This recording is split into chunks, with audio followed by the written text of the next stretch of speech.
जय जगन्नाथ, जय पंचस्वक। सत्य मालिका का और एक नया अध्याय को सबको प्रणाम और स्वागत। आज विचार रखेंगे रहस्यमय जगन्नाथ धाम की रहस्यमय रत्न भंडार के बारे में, जो पिछले 46 साल से आज तक खुला नहीं हुआ था। और आज विचार करेंगे उसका पीछे क्या राज है। ये भगवान जगन्नाथ वो खुद रहस्यमय है, जिनका हाथ नहीं है, पैर नहीं है, जिनका कान नहीं है, आंख का भ्रुलाता नहीं है, वो रहस्यमय खुद है। और जगन्नाथ धाम भी ऐसा रहस्यमय है जो संसार में सब लोग जाते हैं भगवान को दर्शन करने के लिए, परंतु ये गुंडीचा यात्रा, घोष यात्रा में भगवान खुद आते हैं भक्त को दर्शन देने के लिए। ये रहस्यमय पतितपावन ध्वजा जहां नीलचक्र पर उड़ता है, और ये ध्वजा वो उल्टा उड़ता है। उनका जो नीलचक्र है वो भी रहस्यमय है, क्योंकि आप जिस दिख से देखोगे आपको समान भाव से नजर आएगा। और उनका महाप्रसाद भी रहस्यमय है। जो खाना पकाने का जो सिस्टम है, एक साथ 7 ठो मिट्टी बर्तन में रखा जाता है और ऊपर का बर्तन पहले होता है। ये बड़ा रहस्यमय है। और संसार में जितना लोग आएंगे श्री मंदिर, कभी महाप्रसाद का अभाव नहीं होगा। ये भी बड़ा रहस्यमय है। और श्री मंदिर में और एक विचित्र और रहस्यमय प्रसंग है, जो समुद्र का आवाज मंदिर का अंदर नहीं आएगा। आप मंदिर का बाहर जाओगे तो समुद्र का आवाज आएगा। तो सब इधर रहस्यमय है। और इस रहस्यमय मंदिर में एक बड़े छुपे हुए कहानी है। आज सारा विश्व में एक ही चर्चा चल रहा है कि रहस्यमय रत्न भंडार का बारे में। ये करोड़ करोड़ खजाना है, सुना है, इसका बारे में आज सारा भारतवर्ष में चर्चा। ये रत्न भंडार पहले 1905 में खुला था, उसका बाद 1926 में, उसका बाद 1978 में, और जब 2018 में जब हाईकोर्ट ने परमिशन दिए तो पहला रत्न भंडार खुला गया, परंतु अंदर का रत्न भंडार नहीं खुला। और सबको बोला गया कि उसका चाबी नहीं है, इस चाबी में ताला खुलता नहीं है। और जब इसी साल चुनाव हुआ, और इसी साल चुनाव में भारत का प्रधानमंत्री यशस्वी प्रधानमंत्री नरेंद्र मोदी बोले थे, यदि हम उड़ीसा में सरकार बनाएंगे तो पहले रत्न भंडार को खुलेंगे। प्रधानमंत्री के वादा आज पूरा हुआ, और उड़ीसा का जो भाजपा सरकार है वो रत्न भंडार को खुलने के लिए प्रयास किए। पहले 14 जुलाई को 11 लोगों का साथ एक टीम बनाकर खुले थे, और आज 18 जुलाई में और एक बार खुला जाता है। परंतु ये रत्न भंडार में है क्या? ये रत्न भंडार का सीक्रेट क्या है, रहस्य क्या है? जब गजपति महाराज थे, जो राजा कपिलेंद्र देव थे, वो 16 हाथी से बहुत सारे धन संपत्ति लेकर आए थे। कहां से? वो पश्चिम से दक्षिण तक हर राज्य को जय किए, और एक एक राज्य को जय करने के बाद वो राजा का स्वर्ण मुकुट और सारा संपत्ति सब लेकर आते थे। इससे 16 ठो हाथी में लेकर संपत्ति ले आए, और सब जगन्नाथ मंदिर को दान कर दिया। क्योंकि ये उड़ीसा में कोई राजा नहीं है, क्योंकि क्षेत्राणम सर्व क्षेत्राणम राजा श्री पुरुषोत्तमम, देवानम सर्वदेवानम राजा श्री पुरुषोत्तमम। इस क्षेत्र का मध्य में राजा है स्वयं जगन्नाथ।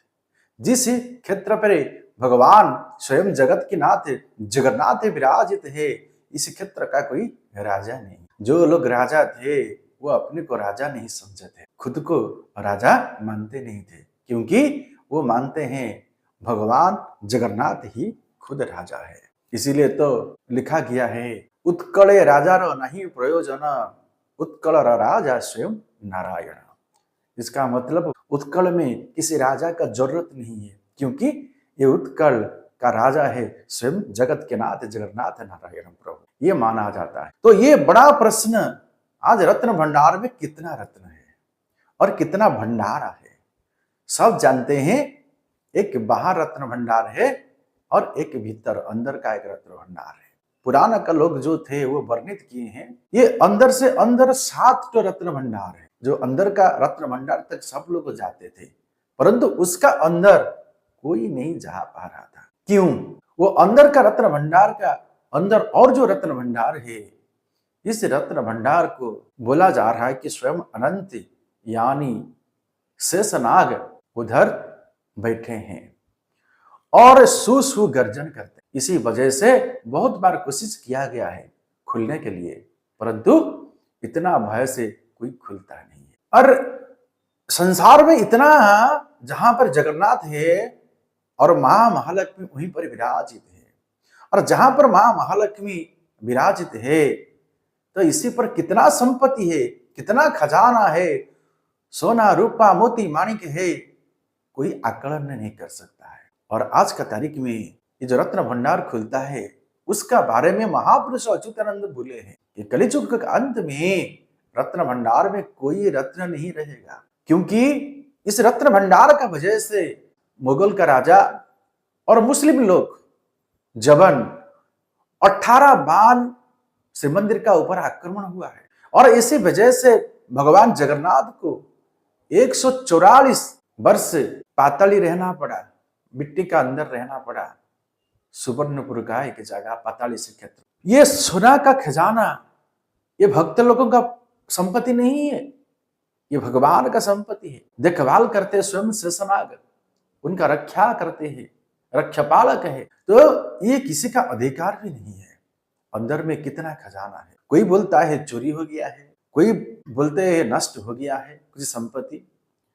और जगन्नाथ टेम्पल एक्ट 1856 का अनुसार हर 3 साल में जगन्नाथ मंदिर का खजाना को खुलने की जरूरत है, क्योंकि जो भगवान जी का जो संपत्ति है वो कैसा है, उसका कंडीशन कैसा है, वो बारे में तर्जना करना ये सरकार का दायित्व है, परंतु ये खुला नहीं जाता है। ये सबसे बड़ा रहस्यमय है। और भारत का प्रधानमंत्री जो वादा किए थे, इस वादा को आज पूरा किए, तो सारा भारतवर्ष देखता है ये रत्न भंडार में क्या क्या चीज है।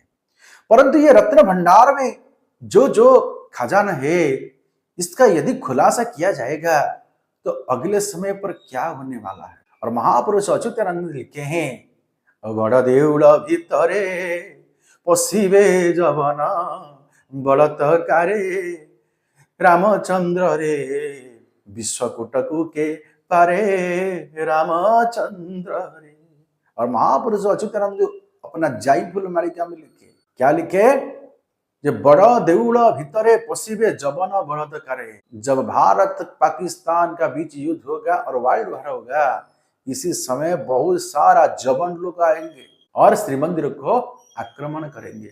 तो ये जो गुप्त चीज है इसको खुलना नहीं चाहिए, परंतु खुला होगा तो बाद में ये परिणाम होगा, ये लिखा गया है महापुरुष अच्युतानंद। और जब द्वापर युग में भगवान श्री कृष्ण को अर्जुन ने पूछे, प्रभु आप नीलांचल कब छोड़ेंगे, धर्म संस्थापना कब होगा, और भगवान कृष्ण बोले थे, अर्जुन मुहि नीलांचल छाड़ी जीवी हो अर्जुना, अमुहर भंडार घरे जेते थीव धन। भगवान कृष्ण बोले, जब मैं कल्कि अवतार होऊंगा तब मैं नीलांचल को छोड़कर चले जाऊंगा, और जब मैं नीलांचल को छोड़कर चले जाऊंगा तो क्या होगा, मोहर भंडार घरे थीव जेते धन। मेरा रत्न भंडार के घर में जितना धन रहेगा वो क्या होगा, कहीं रे कलंकी लागी जीव क्षय होई, मोहर सेवके नाना अन्याय रे थाई।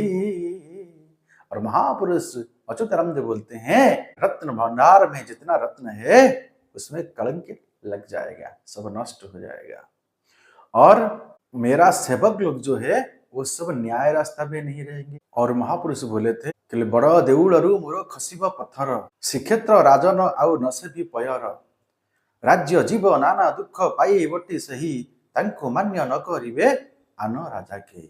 इसका मतलब बड़ा देउल से एक बड़ा पत्थर नीचे गिरेगा, और श्रीक्षेत्र का जो राजन है वो दिव्य सिंह देव है, वो प्रभु जी का सेवा में नहीं रहेंगे, वो पुरी में नहीं रहते हैं, ये भुवनेश्वर में रहते हैं। और महापुरुष बोले थे, इसी समय मेरा भंडार घर में कुछ ही भंडार नहीं रहेगा, कुछ रत्न नहीं मिलेगा, उसका मतलब बहुत सारा रत्न क्षय हो जाएगा, नष्ट हो जाएगा।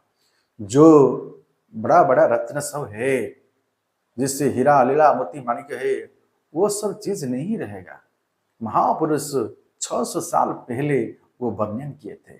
आज वो क्या मिलेगा क्या नहीं मिलेगा अगले समय पर देखने से सबको पता चलेगा।